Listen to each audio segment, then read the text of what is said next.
আপনি তো ভুল মেসেজ দিলে হবে না। কালকে মনিটরিং হয়েছে বা গত 2 দিন মনিটরিং হচ্ছে, এখন প্রাইসটা একটু কমের দিকে, তো সেটা তো আপনাকে এখানে রিফ্লেক্ট করতে হবে।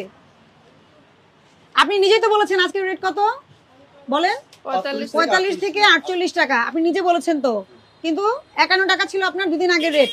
তো আপনার কাজ হচ্ছে এটা আপডেট করা, শুধু এটা আপডেট না করলেই আপনার জরিমানার বিধান আছে। জরিমানা করেছি মূল্য তালিকার জন্য। আজকেও আপনি 20 তারিখ, আজকে কি 20 তারিখ না 21 তারিখ? হ্যাঁ 21 তারিখ, তাই না? তো একই যদি জিনিস 5000 টাকা জরিমানা করছিলাম, জরিমানা কম হওয়াতে কি এই কাজটা বারবার হচ্ছে? তাহলে আমি জরিমানা বাড়াই দিচ্ছি যাতে আপনাদের দোকান খুলতেই না হয়। কেন আপনি কি চেঞ্জ করে ফেলছেন? এই ব্যানারটা ছিল না তখন। এই ব্যানার কবে লাগাইছেন? নতুন মালিকানায় নিয়েছেন, নতুন মালিক হয়েছেন কবে? নতুন মালিকানা চেঞ্জ হয়েছে কি? তো ট্রেড লাইসেন্সটা দেখান নতুন মালিকানা। আর এই দেশি পেঁয়াজ কত যাচ্ছে? 46 থেকে 51। এত কেন পার্থক্য? এত কেন এখন কম? আজকে কত? আজকে কত? আজকে 45 46 48। আর 51টা কি? মানে আপনি 47 থেকে 51 দুটো রেটই লিখেছেন, তো এটা কারণ কি? মানে এক এক জায়গার দাম এক এক রকম। আচ্ছা 51 টাকা বিক্রি করেছেন। 51 টাকা কোন জায়গাটা? পাবনারটা। আর কম দাম কোন জায়গাটা?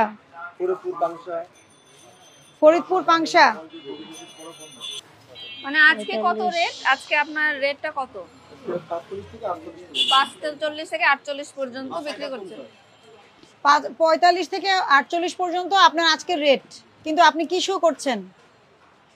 এটা যে মার্কেটে সঠিক তথ্য যাচ্ছে না, এটা তো বোঝেন নাকি বোঝেন না? আপনি কি আড়তদারি করেন নাকি নিজে কিনেছেন? আড়তদারি করেন। আচ্ছা আপনি পেঁয়াজ সর্বশেষ সাপ্লাই আনছেন কবে? আজকে নামছে। আজকের রেটটা দেখি। আপনি তো টাকা দিয়ে আনেননি যে আমি 50 টাকা করে আনছি, এখন যদি আমি 49 বেচি আমার লস হবে, বিষয়টা তো এরকম না। তার মানে কি আড়তদারি যারা করে তাদেরও এখতিয়ার থাকে যে তারা চাইলে 1-2 টাকা কমাতে পারে। এটা সত্যি কথা। পরে আবার আপনার স্টেটমেন্ট পরে আবার পাল্টে দিবেন না তো? এটাই আপনার স্টেটমেন্ট যে আড়তদার চাইলে ওই কৃষকের দেওয়া রেটও হেরফের করতে পারে। আপনার পেঁয়াজের দাম যতই থাকুক আপনার কমিশন কত? 40 পয়সা। পেঁয়াজের দাম যতই হোক এই 40 পয়সা কেজি হিসেবে। তো ফার্মার যদি 51 টাকা বেচে তার আপনার 40 পয়সাই লাভ, আপনার যদি 45 টাকা বেচে 40 পয়সাই লাভ।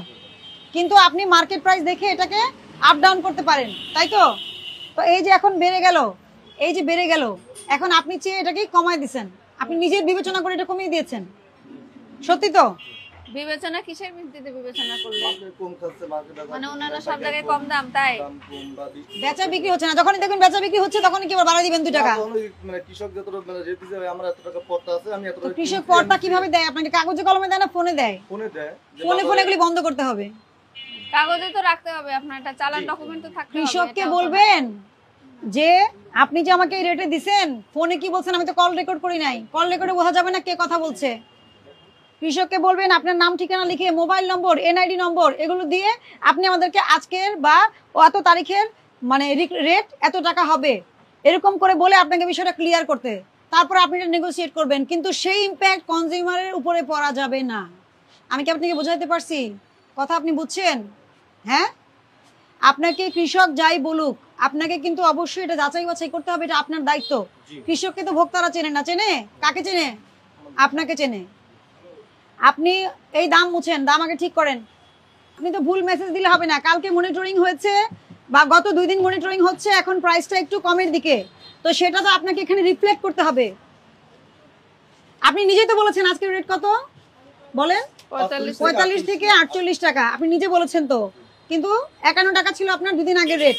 তো আপনার কাজ হচ্ছে এটা আপডেট করা, শুধু এটা আপডেট না করলেই আপনার জরিমানার বিধান আছে। আপনি যেহেতু নতুন ট্রেড লাইসেন্স করেছেন, শুনেন আগে এই দোকান যারা করতেন ওনাদেরকেও কিন্তু জরিমানার আওতায় আনা হয়েছিল, ঠিক আছে? এগুলো শিখেন না কেন? বোর্ড তো আছে।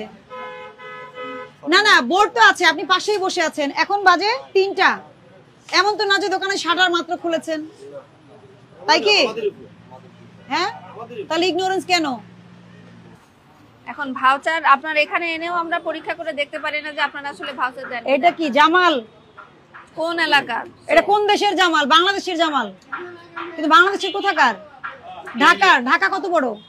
ঢাকা ম্যাডাম অনেক বড় ম্যাডাম। তা আপনি ওনার মোবাইল নাম্বারটা যদি রাখতেন, ওনার মোবাইল নাম্বারের এনআইডি রাখবেন, এনআইডি নম্বর সবার এনআইডি আছে এখন, আপনি বললে হবে না যে নাই। 18 বছরের কমে কেউ তো আর আপনার কাছে কিনতে আসে না, আসে?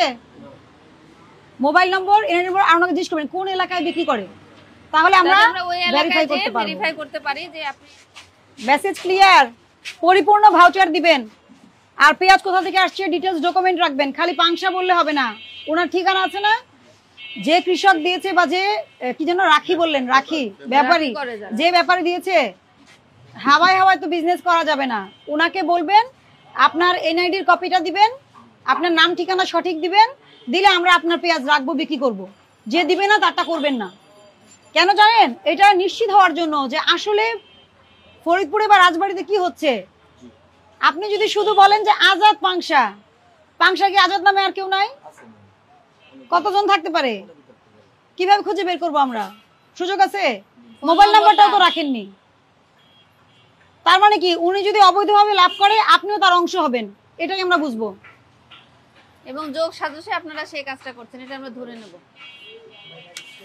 মূল্য তালিকা শুধু প্রদর্শন না করলে, আপডেট না করলে কি হয়? 1 বছরের কারাদণ্ড হয়, 50,000 টাকা অর্থদণ্ড হয়। আপনি ব্যবসাটা শুরু করেছেন কবে? নতুন মালিকানা চেঞ্জ করে কবে শুরু করেছেন? এই রমজানে? না, গত রমজানে। গত রমজানে? মানে এই বছরের আগের বছরের রমজানে। তাহলে শিখবেন। হ্যাঁ, মূল্য তালিকা আপডেট না করার কারণে আপনাকে আমি সতর্ক করে 5,000 টাকা জরিমানা করলাম, সতর্ক করলাম। এরপরে কিন্তু আর সতর্ক করব না। আপনি যেহেতু মালিকানা চেঞ্জ করেছেন, যদি আগের প্রতিষ্ঠান থাকতো জরিমানা আমি অনেক বেশি করতাম, কারণ তাকে একবার সতর্ক করা হয়েছে। বুঝাতে পারছি? তাহলে কি এই যে আপনার যেমন সুন্দর নাম ঠিকানা দিচ্ছেন, পরিচয় দিচ্ছেন মানুষকে, যাকে দিবেন আরো এটা কি পরিচয় রাখবেন। নাম আর ঠিকানা লেখার নিয়ম আছে না ভাউচারে? তাহলে এটা কি এমনি এমনি দিয়েছেন নাকি এটা লেখার জন্য দিয়েছেন? দিয়েছেন লেখার জন্য। তাহলে তারিখ, নাম, ঠিকানা সঠিকভাবে লিখবেন, দর সঠিকভাবে লিখবেন এবং মোবাইল নম্বর অবশ্যই লিখবেন, যাতে তাকে ট্রেস করা যায় ঢাকা শহরের কোথায় এই পেঁয়াজটা বিক্রি হচ্ছে। আমি বোঝাতে পারছি আপনাদেরকে? পণ্য রেটটা নিবেন, কার পেঁয়াজ এটা এনশিওর করবেন, মূল্য তালিকাটা আপডেট এখন কি করবেন বলতে এবং আপনি চাচ্ছেন? বিক্রয়ের সময় সঠিকভাবে ভাউচার দিবেন। খুব বেশি কাজ তো না আপনার।